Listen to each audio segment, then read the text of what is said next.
Welcome to Popcorn Unscripted, the podcast where we dive into movies and TV shows with no scripts, no filters, just real talk and plenty of popcorn.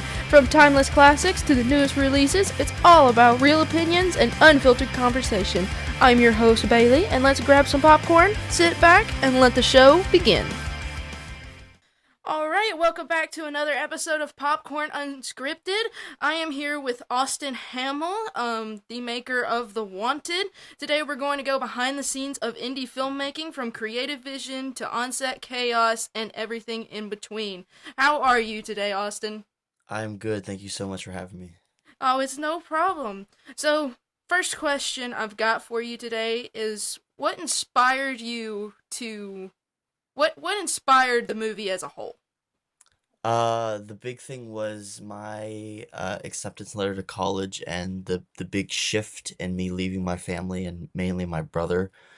So the film is about my character and his little brother going on the run from murder, but on the inside it's about him being afraid to leave his brother as he goes through this big life change. So I kind of used a real emotion into a fictional story. Okay, that's interesting. Yeah, I can see how that really worked. The murder kind of does throw a loop in it to Yeah. me, but yeah, that is a very powerful emotion, which of course for me personally, I have a college that's only like 40 minutes down the road from me. Yeah. So, for you, I understand it's a bit different because Yeah, I was about 2 hours away, so it so was you would different. have to go and live in a dorm room and Yep. all of that kind of stuff. So I understand that feeling of leaving your family, especially with things happening lately, but I digress. Um, so how did the story first come together? Was it the script, the scene, or was it a character first? It was definitely well, that's a good question. I would say it was a character. I thought of me and my brother always did films together since I was 10, so we just having this emotional impact of these two like characters actually playing brothers and us being brothers in real life made me think that this would be an interesting story to tell. Okay. Yeah. That yeah, I could definitely feel that connection between the two of you as I was watching the movie. Like I could feel your protectiveness over Yeah. him, and he also wanted to protect you, but with you being the older brother, Yeah. it kind of like yeah, it's like no, you got to listen to me. I'm trying to do this to protect you, you Yeah. know. Yeah. That it was really really good. Thank you. Um what drew you to make this kind of film specifically? What made I guess the question would be, what made you want to make it about a murder plot? Yeah.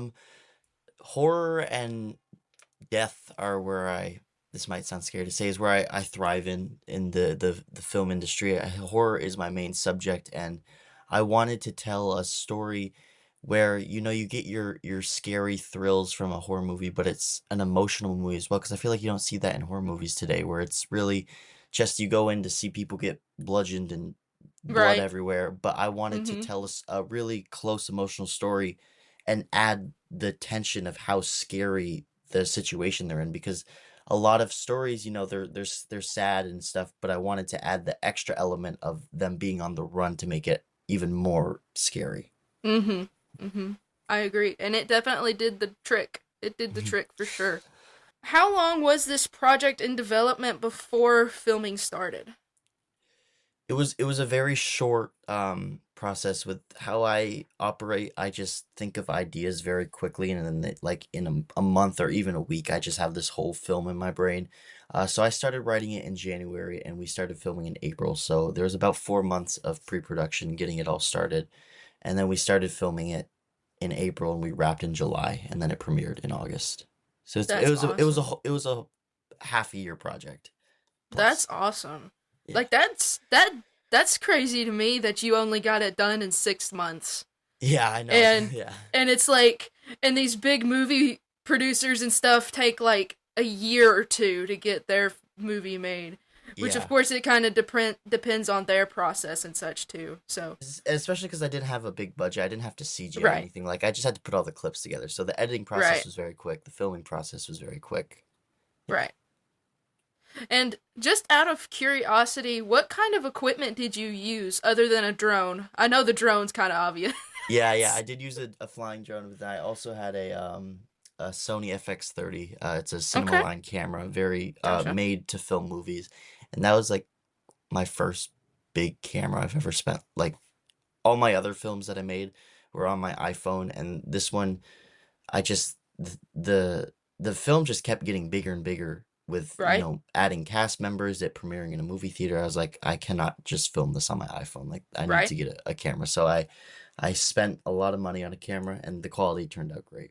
It did. It really did. I was very impressed with the quality, so I was like, I wonder what kind of camera he Yeah. had because it was really really amazing picture quality as well. Um so getting into your filmmaking journey, what were the biggest challenges shooting this film independently? I think the marketing, the budget Mm, wasn't really a big deal because I didn't really need a big budget for the film I was trying to tell. There wasn't some right. crazy CGI monster or anything. But I think not having the Hollywood marketing where a lot of people don't know about this film, and that was Right. kind of hard to like promote because it was going to be in a movie theater and not just a movie theater, the largest movie theater in Vermont. So I Oh, really wow. it would have like been helpful if I had like the Hollywood marketing because we got 150 people, which is great, but it was Mhm. really like that was all me. Like I had to like every day, like I was like afraid people were gonna be sick of how much I was talking about it, but like I need people to show up to this event, Mhm. and a bunch of people did, so it worked out great. Oh, that's good. That's good. I read about that and I was just like, that's incredible for an indie film like yours to be in a theater and then have 150 people show up Yeah, to yeah. watch it. That's absolutely incredible to me. Which I'm just starting getting into indie films in Oh, general. cool. So, and trying to support those because those films are also a part of this culture. It helps build this Mhm. culture too.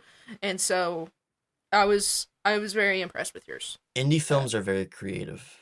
they are. You see the most talent out of indie films You because do. they don't have the budget and they don't have the trendiness to make what Hollywood Right. films have. So Exactly. And a lot of the times indie films will end up being cult classics there at the yeah. end of the day sometimes. So, yeah, yeah. So did anything unexpected happen on set that changed the story? A big thing at the end, so spoilers if you haven't seen the film, um there was when the cop comes, he gets out of the truck and he's going down to get me.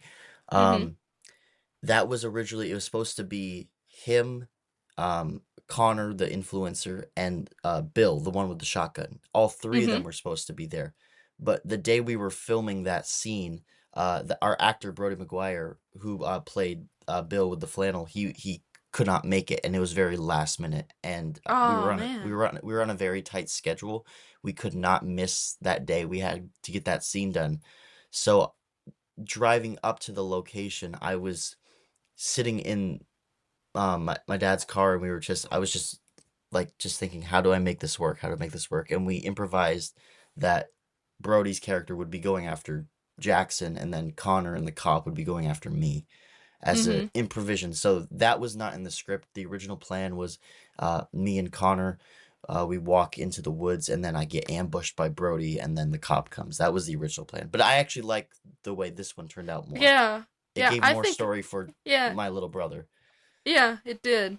And I also found it interesting that they were separated Mhm. when you had gotten shot Yeah. and stuff. So, like, I thought that was interesting. I was just like, and now in my mind, I'm like, well, what happens to the little brother? Yes, Where and does it? What happens to him? So that that left a was big cliffhanger right there. yeah, that was the main thing, was I made sure that throughout the film my character expressed how he doesn't know what to do with his life if he doesn't have his brother. Like he's like, I can't lose you.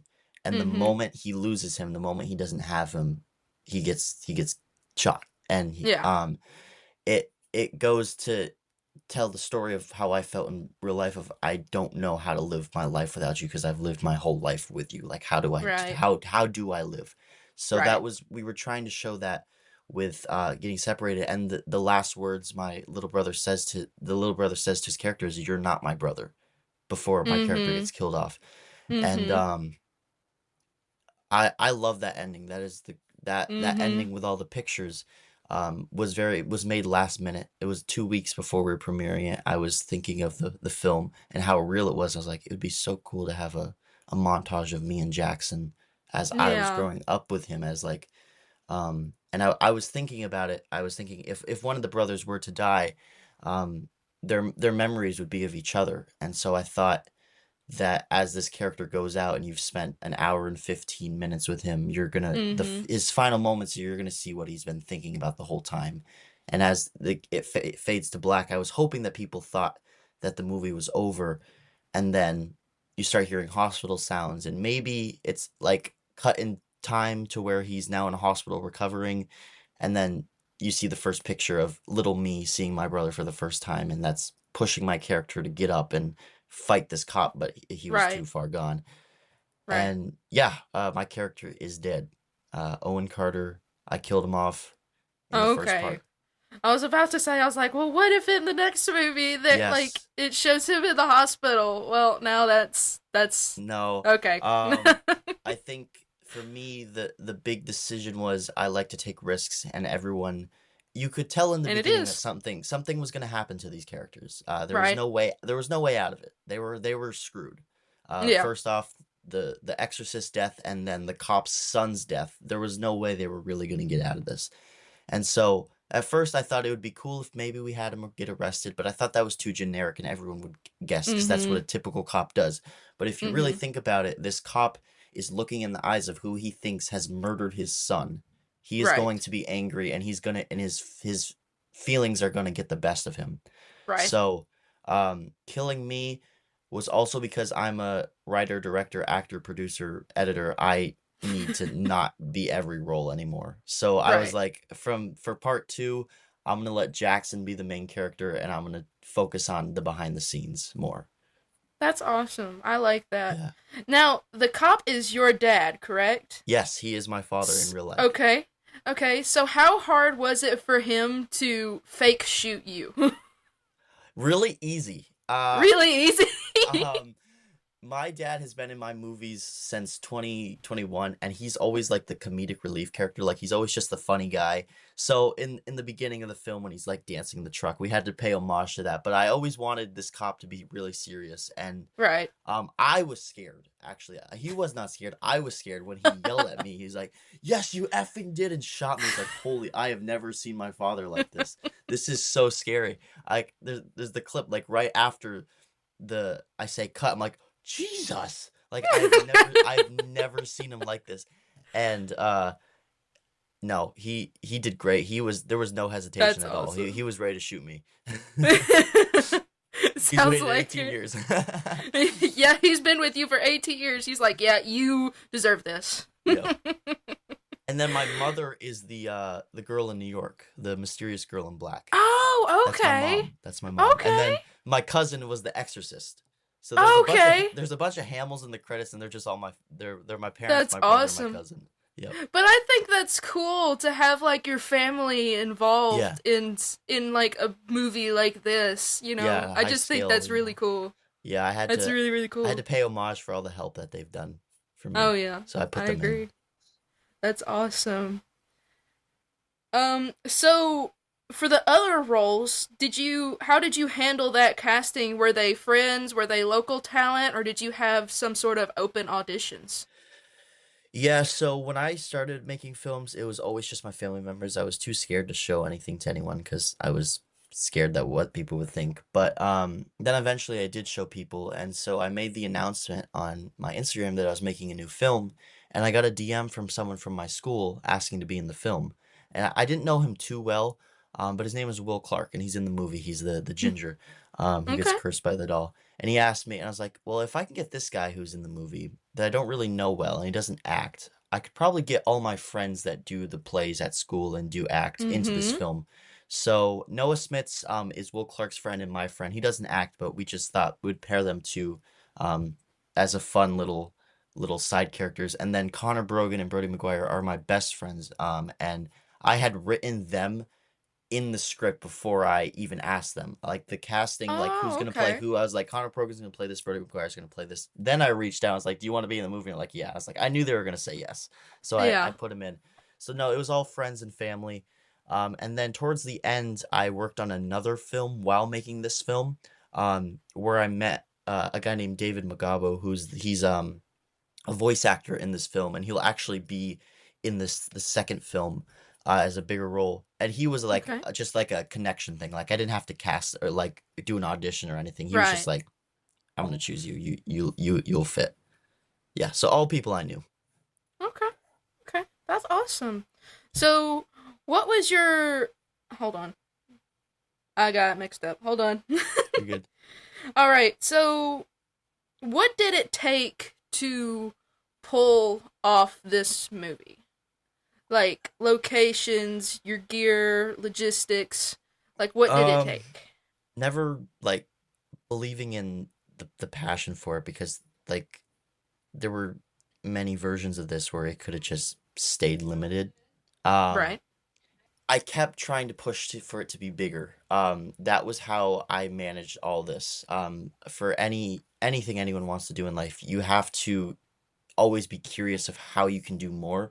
Because the beginning of this, it was going to be shot on my phone, and it was just going to be premiering on YouTube. And I was like, how can I do this more? How can I go to New York City? How could I premiere this in a theater? So I just stayed curious throughout this whole process of how can I get this to be bigger, and that Mm-hmm. led to bigger opportunities and bigger logistical settings and New York City and the theater. Mm-hmm. Which I loved all of the scenes in New York Yeah, because I have been to New York.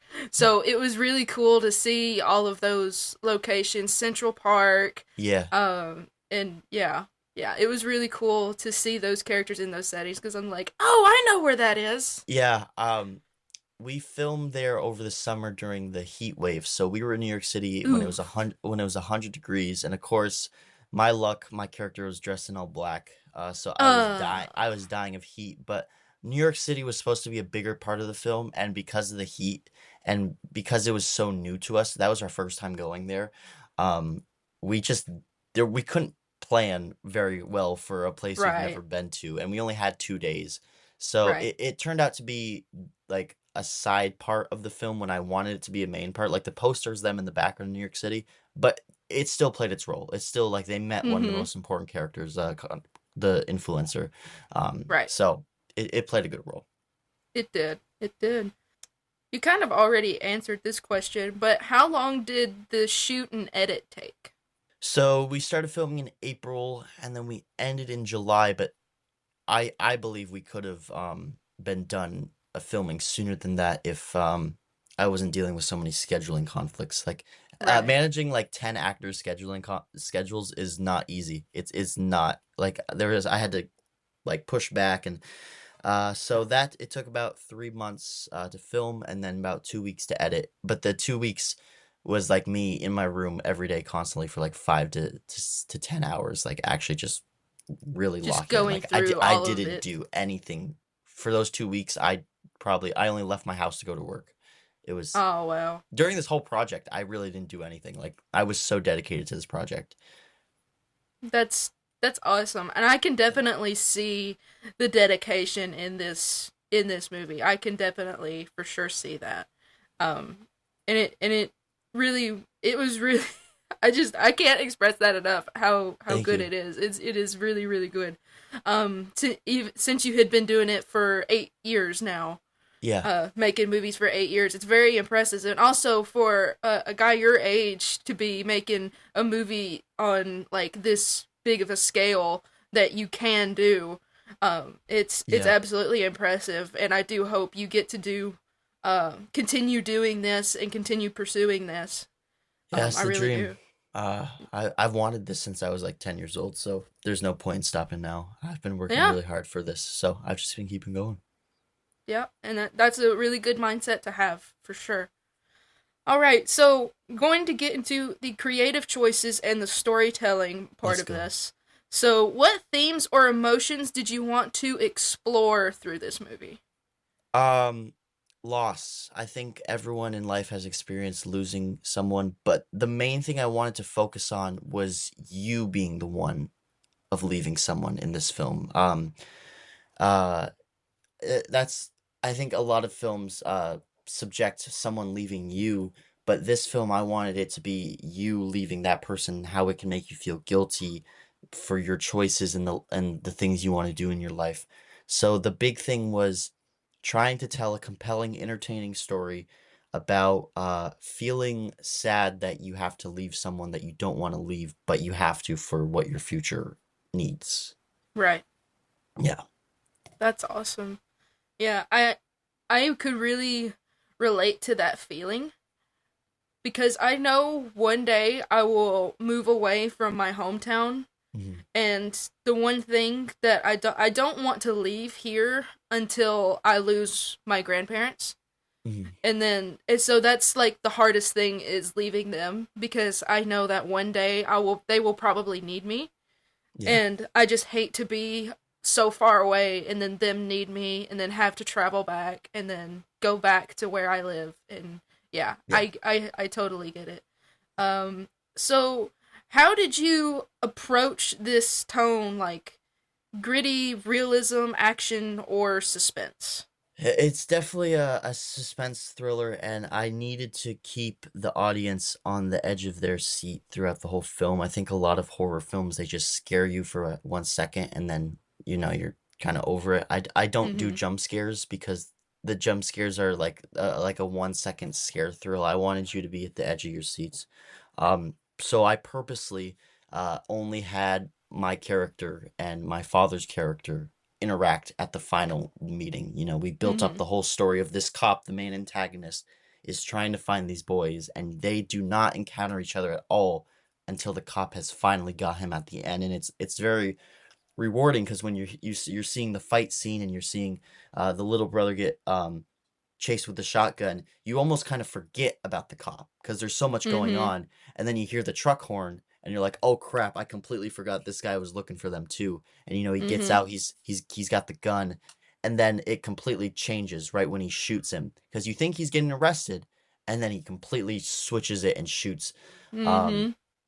and so the main thing was adding little details throughout the film to make the ending 10 times more impactful because I 100% believe that nobody that sees this film can tell me that the cop was in the wrong. Because yes, he shouldn't have shot me. That's not Yeah. what a cop does.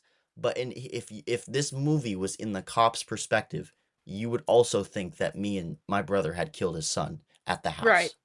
Right. So you almost can't blame the cop, but you can't root for him, and you Mm-hmm. you like our characters because you know everything that we've been going through. You follow the story, and so you Yeah. feel bad for us and you feel bad for him, and it's just a whole bunch of like you can't do anything. You're just stuck in the Right. chair like, "Ah, I want this cop to know that they didn't do this, but I can't say anything because it's not real."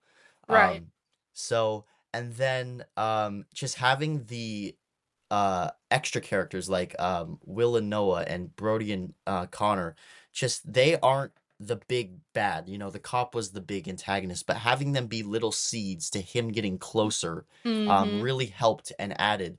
Right when Jackson was screaming at the doll and the camera pointed, and you see the Brody with the shotgun, you're like, oh crap, forgot this guy's going after him. There's just so many little pieces that all add up to the final epic third act. So the goal was to keep it suspenseful. And the one thing that kept going through my head is as they were running to New York, Jackson kept seeing like all of those the view of the doll. Yeah, And I was like, is he about to be possessed or something? Like yeah. what's gonna happen? I felt like that's where it was gonna I feel like that's where it's gonna go. But okay, I want you to try to elaborate on that. Yeah, so the main thing was this part one is in my perspective. So I wanted to keep the paranormal aspect as far away as possible, for when it's Okay. time for Jackson's story. Because yes, he is Okay. cursed. He looked in the Uh, main thing is he looks in the eyes of the doll, and that's how you get cursed. You know, Exorcist. The, okay. the Okay. Exorcist did it. She got shot. Will did it. He turned on his best friend. Um, Mm-hmm. so there is a paranormal aspect, but for the first part, you're in my view, and I was not cursed. Right. I was Okay. That just makes I was sense. so I planted little seeds for every time we were in Jackson's perspective in the movie, which isn't a lot. Um, the doll's there. So Jackson leads the second film, and there's more. There's his story to tell, where it's more of a paranormal sighting. Gotcha. Okay. That makes a lot of sense. That actually clears Yeah, a lot of thing up for me. yeah. that makes a lot of sense. What was your most favorite scene to shoot out of the entire movie? I had a lot of fun with the fight scene, with me and Connor. That was really fun. But I think New York City was just a whole different vibe. That's my dream place to live. I really want to live there. Yeah, mine too. And yeah, and just being there was so vibrant, and so everyone had a Mm-hmm. story to tell, and it was so different. I live in Vermont, and it's all the same. You're either a redneck hunting, or you're yeah, that's Yeah, you I grow I up in understand trees. that. So, uh just New York City is so different. So filming there, like, it was so much fun. Mm-hmm. My also other favorite scene was the hallucination scene where Jackson the exorcist arrives, and Jackson, like, the screen goes blue, and he's hearing whispering, and then I'm in the background, and I'm like telling him to wake the f up. That was just a Mm-hmm. fun scene to shoot, and it's also one of my favorite scenes in the film because his eyes open, and then you're right in the opening of the film where he's like opening the door and he sees the doll, and then it goes 2 weeks later, or Mm-hmm. earlier, it goes 2 weeks Earlier. earlier, and then I tell him to wake the f up, and then you're right back where it started, and that was just a fun scene Yeah. to shoot. That that was a really cool transition from that. Yeah, I agree. That was really really cool. And I understand how you feel wanting yeah, to be in New York. I'm from yeah. Alabama, Oh so wow. I totally understand how you feel. Yeah, yeah. um so is there any moment that you think defines the film's personality? The end. I think the moment you see little me seeing my brother for the first time adds so much realness to it. I It think does. Mhm. even with the cast saying Austen Hamel and Jackson Hamel, I think there's still moments where you don't realize that me and him are brothers until the ending, when you see Mhm. literally my character is dying, and the only thing that gives him the strength to get up is to relive his memories with his brother. And it was important for me to add that, because a lot of people that were seeing this film in the theater knew me and Jackson were brothers. They're people from our school, people from our Right. town. So the moment it faded to black, and you hear the hospital sounds and the babies start crying, you kind of get confused. There are a lot of, what is going on here? This is not Mhm. what we just followed. And then the moment you see me in the hospital with Jackson, there was just like a gasp of, oh, this is sweet. This is like a tribute to Jackson, because he's been doing this with me since I was 10. Like, Right. he's been in every single film I've made. Um, and so this was kind of a tribute to, thanking him, for always being there with me. And Mhm. so it fit the character, but it also fit real life, because if my character was dying, and the last thing he would see is his brother. So Right. I think the ending was the most impactful, and what will stick with everyone that watches the film. Yes, I agree. That's so awesome. So what are you most proud of as a director and a writer? I am proud that I was able to tell a story, a real story, and a exciting story, and was able to share it to people that I loved, people that I knew, people that I didn't know. In this one theater, I have on my notes on my phone, things I want to accomplish before I die, and have a movie in a theater was one of those dreams. And to accomplish that at 18 was it was Yeah. crazy. And so walking into that theater, seeing my face next to Pedro Pascal and Superman was like, it was crazy. Walking out and seeing everyone asking for tickets to The Wanted, and walking in, um, made everything that all the 8 years worth of hard work worth it. To finally see growth. Like, that was like the biggest step of growth I've ever seen in this journey, was literally the film before this was a YouTube film that was shot on an Right. iPhone, and then the next Mm-hmm. one, like if you watch my film before this and the Wanted, you would not believe that that one was The before. difference. Like the Yeah. quality, the story, everything.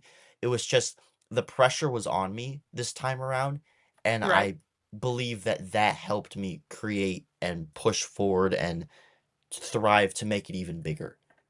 There were a Right. lot of eyes on this project than before, so I wanted to make this even bigger. Yeah, that's awesome. I genuinely think that this will be a big stepping stone for you. I genuinely think that this will push you forward, and I hope doing this podcast here will also push more people to you Yeah. and expose you even more. Even though that I'm not a big podcast Hey, myself. keep working. That's right. If you want something, you gotta work for it, right? That's right. All right, so we'll get into this next section: lessons, takeaways, and what's next. So, what was the biggest lesson you learned making this film? Um, to always do what you believe in, because even though I didn't make any money off of this, that period of time from January to August was truly some of the best time in my life. And that made me realize that there's nothing else I'd rather do in my life than do this. So it's worth the struggle. It's worth the financial struggle to just keep believing in this dream, because um, there was so many hard stuff that was going on during that film. Right. Casts, replacements. I had someone lined up for this film, and then they left midway or right before we started. And there was so much hard stuff. There's so many times where I thought shouldn't do this, but truly, this was some of the best time of my life. And August 11th, when the premiere happened, will truly be one of the best days of my life, because it just felt like 10 years of work, 8 years of work, and this was the payoff, and it was worth it. And Mm-hmm. then it left me thinking, I did all this at 18. I can Mm-hmm. do a lot more as my Mm-hmm. life goes. So always do what you believe in, and life's going to be hard no matter what. So go down the path you want to go down. I agree. I agree. That's wise words. That's very wise words. What do you hope viewers take away from this movie? Um, I hope that they connect to a character, if it's either the officer or my character or my brother's character. I hope they don't just sit there and say, it was just another movie. I'm gonna forget about it tomorrow. I really hope that they found the raw emotional story I was trying to tell with these boys that are on the run, but on the inside, they're really scared of leaving each other. And I really hope that people know that this is an independent film where it's a one-man show behind the camera. Yes, I had all the Mm-hmm. actors, but behind there I was marketing, directing, editing, writing, producing, self-financed it all. Um, so I hope people can see this as I don't need a big budget to make films, and that it's the story, it's your heart, and it's your drive to be great that will get you where you need to be. That's awesome. I've done lost my train of thought. I'm so sorry. Oh, you're good. um, I'll probably think about it when I'm not trying to. But um, so what are your plans for part two, or do you have any other upcoming projects that you're working on? Yes, The Wanted Part 2 will premiere back in Essex Cinemas next summer of 2026, and it will star Jackson Hamel and co-star Connor Brogan. On my film Instagram page, every Tuesday, I release a cast member, so the hype has already begun for who's in this film, and Awesome. uh, there's a lot of new ones and there's a lot of returning ones, but the plan for right now is 2026 Jackson stars, and we get to tell his story, his side of what's going on, because they're two very different stories. And that's why I split it up into two parts, because the first plan was to tell these two stories in one, where Mm-hmm. my story would wrap an hour 15, and then we would go right into his in Mm-hmm. one 2.5 hour film. But as a director and a writer, I felt overwhelmed with that. So if I felt overwhelmed, then the audience was going to feel Right. overwhelmed. So I decided it Right. would be best to cut it in half, tell my story in the first one, leave you with a cliffhanger, leave you feeling with that, and then Mm-hmm. pick it right up with part two. There will not be a part three. It's just I needed two main characters deserve their own Right. two movies. So the one in part two next summer, starring Austen Awesome. Hamel. Awesome. Awesome. That's actually really smart because you don't want to, yeah, like you yourself don't want to be overwhelmed. Yeah, Because it's like if as you're you overwhelmed as I am, if the story is overwhelming me, then I'm screwed. right, right. Like, and then you're like, well, if I'm going to be overwhelmed, then everybody else is going to be overwhelmed, Yeah. and that won't be good. No. So, yeah, yeah, that's great. What advice would you give aspiring indie filmmakers trying to make their first project? Start. The only person holding you back is yourself. If you want Mm-hmm. to, there's no one telling you you can't make a movie right now. Just do it. My first film was I was 10 years old. I was 4 foot tall, and I put on a Michael Myers mask and was wearing shorts and was walking around my house. I cannot tell you what that movie's about because I made the script 5 minutes before I started shooting in my head. So just start. Your beginning projects are going to be terrible, and you have to accept that, but see them as learning. No one is good when they start. No one's going to be great. Um, if The Wanted was my first film, it would not have been in the movie theater, and it wouldn't have been as 10 times as good as that. Mm-hmm. So aim small first. Mm-hmm. Work on something you want to get better at in your second film. Like the first film, prove that you belong in the industry. Your second film, prove that you stay in the industry. So the second Mm-hmm. time around, find stuff that didn't work in the first film and fix that in the second film. And that's what independent and all films are, is your next film should be better than your first film. Don't aim Mm-hmm. for perfection, just aim to be one step better than the past, and then you're going to see tremendous growth. So keep going. And if you haven't started, start. That's awesome. That's awesome advice. I couldn't have said that better myself. Like, All right, so I'm gonna get into the fun segment. It's called Popcorn Roulette. okay. Um, so it's gonna be just a couple of questions. You can do write-off answers. You can take as much time as you want to answer these questions, um, and things like that. So, what is your favorite movie that inspired The Wanted, if you have Inspired the one? Wanted. That Mm-hmm. inspired the Wanted would be it wasn't a movie, it was a video game. Oh, okay. It was The That makes it Last of even more Us. interesting. It was The Last You of did you Us. just say The Last of Us? Yes. Oh my god. The Yes, the I got that. concept of an older and younger figure going on a Mm-hmm. journey very it helped inspire what the plot was. It was, and then The Conjuring was the movie Yes. inspiration was The Conjuring with all the paranormal stuff, but the actual story about the two older brother younger brother going off, and I just saw Joel and Ellie in me and Jackson when we were Yes. filming that. Yes. I saw the exact same thing. I'm a big The Last of Us person. I Yeah. actually have a I don't know if you can see that. Hold on. Oh, that's so Yeah. sick. Is it Yeah. that's so I'm getting my first tattoo tomorrow. That is so cool. Are you really? That's awesome. Yes. Yeah, I got the firefly tattoo because of the saying behind it, when lost in the darkness, look for the light. Oh, that's so cool. Yeah, that's the whole reason I got that. Is because of that. Because in 23, I had heart surgery that year, Mhm. and so I got that a month before I had my heart surgery, and so that Oh, kind of just like that just that kind of helped. helped me through that That's time. awesome. Mm-hmm. That's amazing. All right. So second question: what dream director or actor would you love to collaborate with someday? I have both. I'll say both. Director is Christopher Nolan. Christopher Oh yeah. Nolan is my inspiration. The first film I remember watching is Batman: The Dark Knight, and that's what Yes. drove me to be a filmmaker. Is that film? Actor is Matthew McConaughey. Yeah. Um, I love Matthew McConaughey. I love his podcasts. He's been on so many podcasts, and he's such a wise man. All of his He motivation and is. stuff. He's just a really inspiring person. And I also have an actress, Jenna Okay. Ortega. Jenna Ortega. I Jenna think she's Ortega. Yeah, she's the she's a current good one. scream queen. And in my Mm-hmm. department of horror, I would love to work with the number one scream queen. So Christopher Nolan, Matthew McConaughey, and Jenna Ortega. That would be awesome. Yeah. I'll keep my fingers crossed for those. Me Um, too. do you have a favorite on-set snack or must-have item? Mm. I don't think I've ever eaten on set. I'm too anxious to eat on set. I'm too paranoid.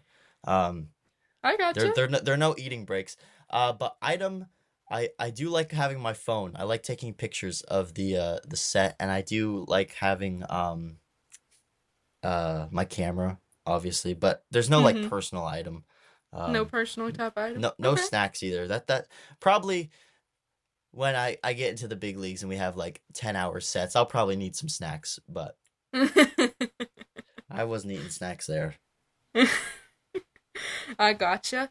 So, what's harder, writing, directing, or editing?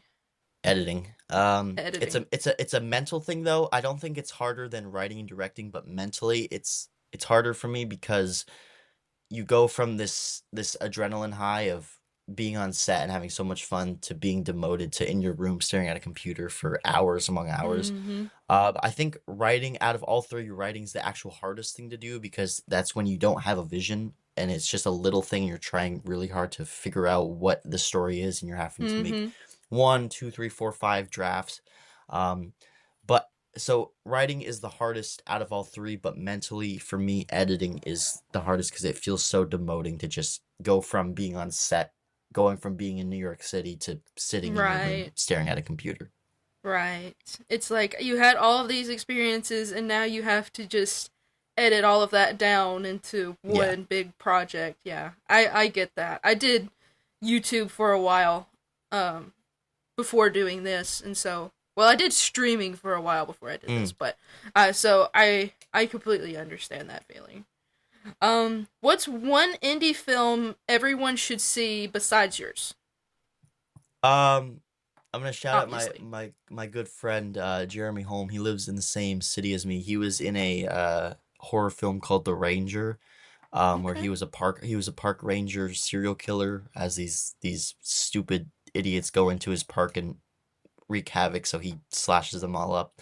He was one of my big inspirations because I saw someone that I would see every day, and he was in I don't know if you've ever seen House of Cards on Netflix, and Mr. Robot, like he was in these Mhm. like big stuff, and I was like, if he can do it, I can do it because he lives in this small town with me. Right? So he was definitely a big inspiration. So any Jeremy Holm film, just look him up on the internet. Jeremy Holm, look at the movies and TV shows he's in, and watch all of his independent stuff because the people he works with, the directors, I don't know them by heart, but they're all creative people. So, yeah. That's awesome. All right. So, what is your favorite line of dialogue from this movie? Mm. Um, my favorite dialogue is the hotel scene with me and Jackson, where I say to him, "You're the only one I stayed, or you're the only one that stayed," and then I get it accepted into college, and it's expected that I'm supposed to leave the one person that stayed for me. It wasn't fair. So that was a very raw emotion that I was feeling because um in life, we meet people, we lose people, but Jackson was always there for me, my brother. He was always Right. there. And so I thought, as myself, it's not fair that the one person that has been there with me the whole time is the one person I have to leave. Right. Um, so that's probably the most impactful line. I also love Jackson's "Shoot me, just shoot me already" in the woods. That was very Mhm. impactful. It was very It scary. I was was. scared. It added to the emotion. So those two were probably my favorite. Okay. All right. Is there one behind the scenes moment that fans would never guess? Fans would never have guessed. I guess that the first thing we filmed was Will and Noah's death scene. That was the first thing we filmed. And then Oh wow.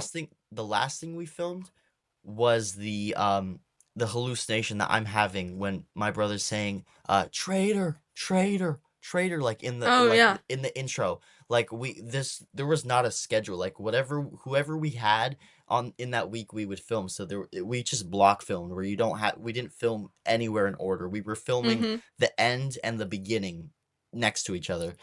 Um and then also another behind the scenes is during Will and Noah's death scene. They were very new to acting. This was their acting debut, and Okay. they were very nervous. They didn't know how they could act. Right. So I gave them a fake script, And so they were confident. They drove in and they're like, all right, bro, I got all my lines memorized. I know what's going on. I'm ready. I'm gonna get a knife to my eye and I'm gonna die. And I'm like, yeah, none of that's happening. And they're like, oh, what do you mean? We just studied this. It's like, yeah, now you feel scared and confused. That's how I need your characters to feel. They're like, oh, that's Oh, mind perfect. That's blown. perfect. So yeah, when Will found out he was killing Noah, he was like jumping up and down and he was like, and the way he stabbed Noah in the film, I think he's waited a very long time to stab his Oh, best friend in yeah, the chest. probably. He got right up there and he just went like he did not care. Didn't hold So back at all. we had a retractable blade, so it looked like he actually got stabbed, and like Oh, he that's went cool. full force in. And while we were filming, I just thought he's waited a very long time to stab his best friend in the heart. Oh man, that's funny. That's so funny. So is there any hidden Easter egg or small detail that you're proud of? Hmm. Um, I wouldn't say there's any like Easter eggs where I'm like, look at that. That's from here. You should have been paying attention. But there is a small detail where when the boys arrive at the train station, there's a security guard that actually worked at the train station. That when we walk by, she just turns to the camera and just goes. Like she was so confused, and like she wasn't like in the film. We didn't ask her to do any of that. That was just so in New York. Everyone should just look in the background to see like how the people in where we are react to what we're Yes. doing, because it's so funny how they're just they're It just like, what is. is It going is. on? Like in I the was fight wondering scene if that was in the scripted or not. no, it was not. And in when me and Connor are getting into a fight at Central Park, there's like people that are just like they're just like, what is going on over there? But they're like they expect it. It's New York City. Like Right, it's so it's New funny. York City, They're like, oh, just another day. Yeah, yeah. People film there all the time, so Yeah, yeah. they're probably I used to had a crazy bunch stuff of happening. New Yorkers asking to be in the movie. Like they're like, "Yo, can I be in this film? This is so sick." It's like I don't have a character. I'm like, you're already in the film. You're in the background. Right, so technically already in it. Yeah. All right, so we're gonna go ahead and start wrapping up. So where can people watch your movie? They can watch it on the Hamel Films YouTube channel. Hamel Hamel Films. It's the most recent video. And yeah, that's where it is. All right, and how can fans follow your work and future projects? You can subscribe to that YouTube channel because that's where I post everything. But if you want to see extra behind the scenes stuff, you can follow my Instagram, Austen Hamel, and Hamel Films. I have two. I have a professional and a personal account, just to see little hype stuff or little details that aren't being posted to the YouTube channel. I gotcha. All right, so that'll be all for today. I want to thank you again for Thank you for joining having me. me on this. This has been really fun, and Yeah. I can't wait to see what the future holds for you. Thank you so much. That's a wrap on today's episode of Popcorn Unscripted. Don't forget to rate, review, and subscribe wherever you get your podcast. New episodes drop every Monday and Friday, so be sure to tune in. Until next time, keep your popcorn close and your movie critiques closer. Thanks for listening to Popcorn Unscripted.